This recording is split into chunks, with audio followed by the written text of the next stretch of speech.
कसमकस एक बंगला ड्रामा है। ये मोहब्बत की एक ऐसी कहानी है जिसमें इश्क भी है और लाचारी भी। चुनाव की एक ऐसी जद्दोजहद जिसमें रिश्ते उलझते चले जाते हैं। लेकिन इससे पहले कि हम इस कहानी को देखें, अगर आपको मेरा काम पसंद आता है तो वीडियो को लाइक, शेयर और चैनल को सब्सक्राइब कर दें। रमेश चौधरी लॉ का स्टूडेंट है। कलकत्ता में रहकर वकालत की पढ़ाई कर रहा है। यहाँ उसका एक दोस्त रहता है, जोगीन। लोकल है, एक बड़े वकील का बेटा है, प्रोग्रेसिव फैमिली से है। जोगीन की छोटी बहन है हेमनलिनी, बहुत खूबसूरत है। रमेश उसे पसंद करता है। हेम के परिवार को भी इसमें कोई आपत्ति नहीं है। रमेश एक अच्छा लड़का है। हेम चाहती है तो उससे शादी कर सकती है। आज हेम का जन्मदिन है। घर पर बर्थडे सेलिब्रेट करने का प्लान रमेश का ही था। पार्टी में काफी लोग मौजूद हैं, पर ना जाने क्यों रमेश का अब तक कोई अता पता नहीं है। काफी देर इंतजार करने के बाद भी वो नदारद है। तभी जोगीन का एक दोस्त अक्षय वहां पहुंचता है। बतलाता है रास्ते से गुजरते वक्त उसने देखा कि रमेश के घर पर ताला लटका हुआ है। अगले दिन उन्हें पता चलता है कि रमेश गांव चला गया है। उसके पिता ने उसे अर्जेंट गांव बुलाया था, पर बात क्या है मालूम नहीं। शायद इसलिए वो कल पार्टी में नहीं आ सका। अगली सुबह जब रमेश अपने गांव पहुंचता है, देखता है कि घर की सजावट हो रही है, जैसे किसी के शादी की तैयारी चल रही हो। लगता है पिता ने दूसरी शादी की सोच रखी है। वैसे भी रमेश की मां के गुजरे कई बरस हो चुके थे, पर जब वो अपने पिता से मिलता है, उसके पैरों तले जमीन खिसक जाती है। पिता ने एक विधवा पर तरस खाकर उसकी बेटी से रमेश की शादी का वचन दे दिया है। बिना रमेश से पूछे उसकी शादी तय हो गई है। जब रमेश ने इस शादी से मना कर दिया, कहा कि वो कलकत्ता में किसी और लड़की से प्यार करता है, तब उसका पिता इमोशनल अत्याचार पर उतर आया। कहता है कि इससे एक गरीब विधवा का परिवार सुधर जाएगा। पर रमेश को इससे क्या, उसने साफ मना कर दिया। पिता को उम्मीद नहीं थी कि बेटा उसके फैसले की अनदेखी करेगा। अगर वो शादी के लिए नहीं मानेगा तो घर और जायदाद दोनों से हाथ धोना पड़ेगा। रमेश सब छोड़कर घर से निकल गया। उसे घर और जायदाद नहीं चाहिए, पर घर से निकलते ही उस विधवा ने उसे रोक लिया। कहती है बाप बेटे को अलग करने का उसका कोई इरादा नहीं था, पर अब वो इतनी आगे निकल आई है कि अगर ये रिश्ता टूट गया तो हम माँ बेटी को जहर खाकर आत्महत्या करनी पड़ेगी और बदनामी बर्दाश्त नहीं कर सकेंगे।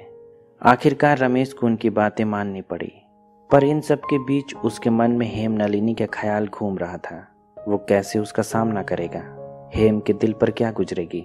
एक अजीब सी कसमसाहट है, पर अब चाहे जो भी हो, शादी का दिन आ पहुंचा है। उस विधवा की बेटी सुशीला से उसकी शादी हो रही है।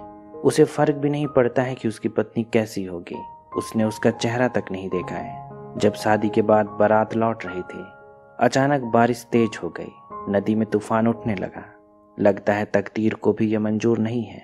नाव पलट गई और कई बाराती डूबकर मर गए। रमेश के पिता भी गंगा में कहाँ समा गए पता ही नहीं चला। एक बार के लिए लगा कि सब कुछ नदी में खो गया है, पर नदी ने रमेश को बख्श दिया। थोड़ी दूर में शादी का जोड़ा पहने उसकी पत्नी भी पड़ी है, जिंदा है और बहुत प्यारी भी। वो उसे लेकर कलकत्ता चला आया, पर इस बारे में हेम को लिखने या बताने की उसकी हिम्मत नहीं हुई। कलकत्ता में साथ रहते हुए उसके मन में हेम का ख्याल बार बार आ रहा था। इसकी यादों से निकलना इतना आसान नहीं था। उसने अब तक अपनी पत्नी सुशीला को पत्नी का दर्जा नहीं दिया है, पर जैसे जैसे समय गुजर रहा है, रमेश को लगने लगा है जैसे कुछ तो सही नहीं है। सुशीला को लगता है कि उसकी शादी काशी के किसी डॉक्टर से हुई है, क्योंकि उसे शादी के पहले बताया गया था कि उसका होने वाला पति एक डॉक्टर है। तब उसे लगता था कि उसका पति कोई अधेड़ उम्र का आदमी होगा, पर रमेश बाबू तो जवान है। उसका पेशा भी अलग है। रमेश ने उसके साथ अब तक कोई संबंध इसलिए भी नहीं बनाया है क्योंकि उसे शक होने लगा है कि वो उसकी धर्मपत्नी है भी या नहीं। सुशीला का नाम भी सुशीला नहीं है, उसका नाम कमला है। वो कहती है कि यह नाम उसके मामा ने रखा है। उसी ने उसे पाल पोस कर बड़ा किया था। माँ बाप तो उसके बचपन में ही गुजर गए थे। ऐसा कैसे हो सकता है? उसकी पत्नी का नाम तो सुशीला था और वो दोबागपुर से थी, जबकि कमला सागरबाड़ी की रहने वाली है।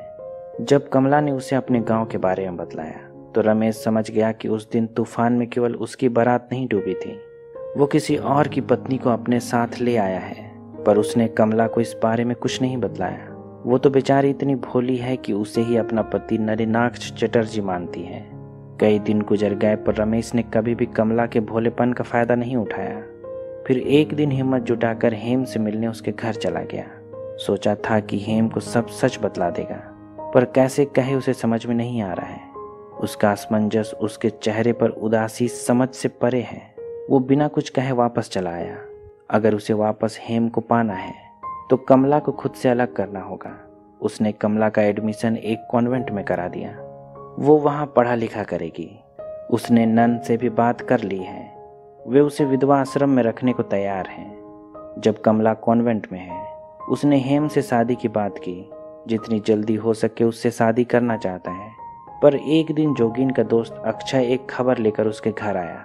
बतलाता है कि उसकी बहन जिस स्कूल में पढ़ती है वहाँ एक नई लड़की आई है। वो कहती है कि वो रमेश की पत्नी है। जब ये बात हेम को पता चली, शुरू में तो उसे यकीन ही नहीं हुआ।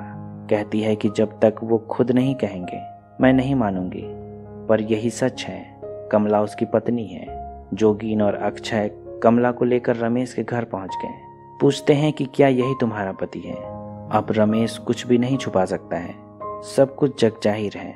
जब पूरी बात साफ हो गई, हेम सदमे में चली गई। कैसे उसका प्यार उसे इतना बड़ा धोखा दे सकता है। उसने खाना पीना सब छोड़ दिया, खुद को प्यार का मरीज बना लिया है। इधर जब रमेश की पोल खुल गई, वो कमला को लेकर कलकत्ता से दूर काशी चला आया।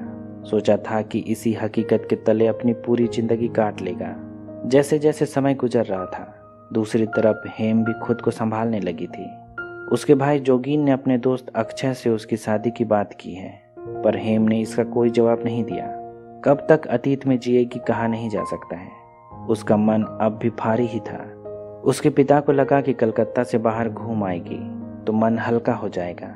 उन्होंने अनजाने में ही काशी घूमने का प्लान बना लिया। दोनों बाप बेटी काशी के घाटों में घूमा करते हैं। यहाँ एक दिन उनकी मुलाकात एक डॉक्टर से हुई। यहाँ का बड़ा फेमस डॉक्टर है। बंगाली है इसलिए लोग उसे बंगाली डॉक्टर बुलाते हैं। उसने हेम के पिता की खांसी का इलाज भी किया। डॉक्टर की संगीत से भी जुगलबंदी है। कब बंगालियों की महफिल जम गई पता ही नहीं चला। डॉक्टर के गाने में एक अजीब सा भारीपन है। किसी को हमेशा के लिए खो देने का दर्द भी छुपा है। डॉक्टर बाबू हेम को उसी की तरह गम कमारा लगता है। दोनों का मिलन एक दूसरे के गम को भुलाने का अच्छा उपाय हो सकता है। हेम उसे पसंद करने लगी है।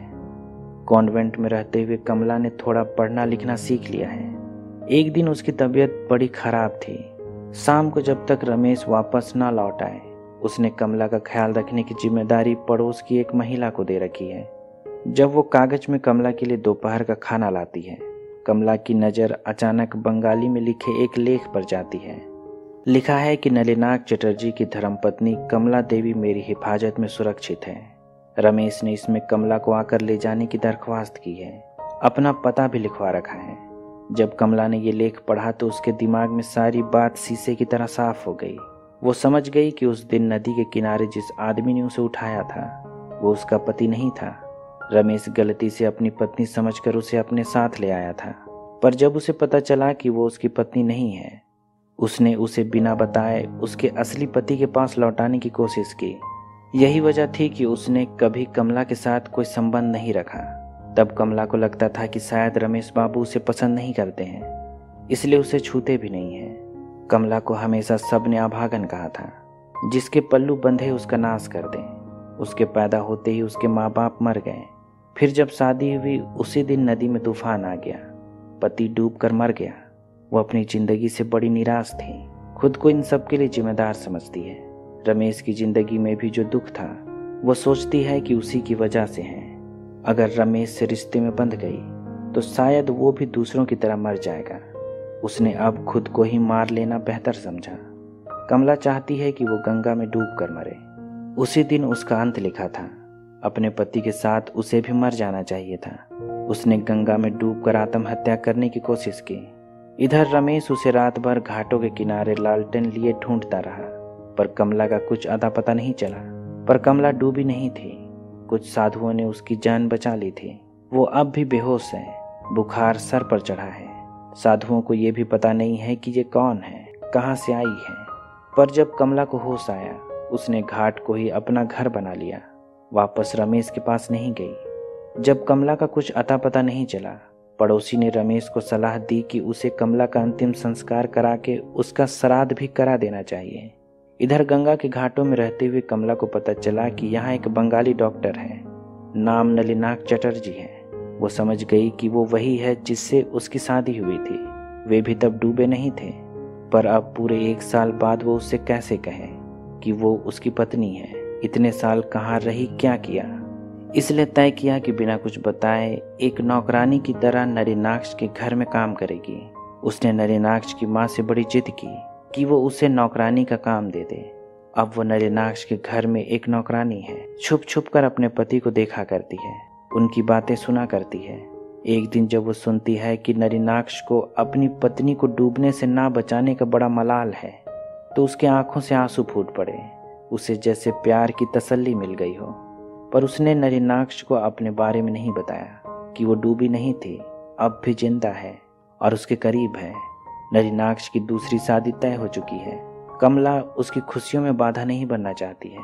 कुछ ही दिनों में नलिनाक्ष और हेम की शादी होने वाली है, पर जैसे तकदीर को हेम और नलिनाक्ष का मिलना मंजूर नहीं था। एक दिन घाट में घूमते घूमते हेम की मुलाकात अचानक रमेश से हो गई। वो कमला का श्राद्ध कराने यहाँ आया था। उससे मिलने के बाद हेम की जिंदगी फिर से एक अंतर्द्वंद में फंस गई। उसे लगा जैसे उसका प्यार वापस चला आया हो। रमेश की कहानी सुनने के बाद उसने नलिनाक्ष से शादी का इरादा छोड़ दिया। उसने तय किया कि वो नलिनाक्ष की माँ से बात करेगी, वो उसे जरूर समझेगी। हेम ने अपनी सारी कश्मकश उसे सुना डाली। उम्मीद है कि वो और उसका बेटा उसे माफ कर दें, पर शायद यही सही फैसला था। आज नलिनाक्ष के घर में उसके एक नौकर ने कमला को फिर से नलिनाक्ष के कमरे में ताका झांकी करते देखा। उसे लगा कि उसने कुछ चुराया है, सो नौकर ने नलिनाक्ष की माँ से इसकी शिकायत कर दी। कमला के पल्लू में कुछ बंधा था। उन्हें लगा कि वो पैसे चुरा कर भाग रही है, लेकिन जब पल्लू का गांठ खोला गया तो इसमें पैसे नहीं थे। इसमें वही लेख था जो रमेश ने काशी के नलिनाक्ष को लिखा था कि उसकी पत्नी कमला मेरे पास सुरक्षित है। जब नलिनाक्ष ने ये लेख पढ़ा तो जैसे किसी सदमे में चला गया। उसकी पत्नी कमला तूफान से जिंदा निकल आई थी और किस्मत की लहरों ने उसे यहाँ उसके पास ला पटका था, जैसे कुदरत यही चाहती हो। नलिनाक्ष ने लेख में लिखी सारी जानकारी क्रॉस चेक की और रमेश को अपने यहाँ बुलवा लिया। ये लेख उसी ने लिखा था। काफी जद्दोजहद और इंतजार के बाद किस्मत ने प्रेमियों का सही मिलन एक दूसरे से करा ही दिया। इसी के साथ ये कहानी खत्म हो जाती है। उम्मीद करता हूँ कि आपको रविंद्रनाथ टैगोर की ये कहानी नौका डूबी पसंद आई होगी। अगर ऐसा है तो वीडियो को लाइक, शेयर और चैनल को सब्सक्राइब कर दें। अभी तक बने रहने के लिए शुक्रिया।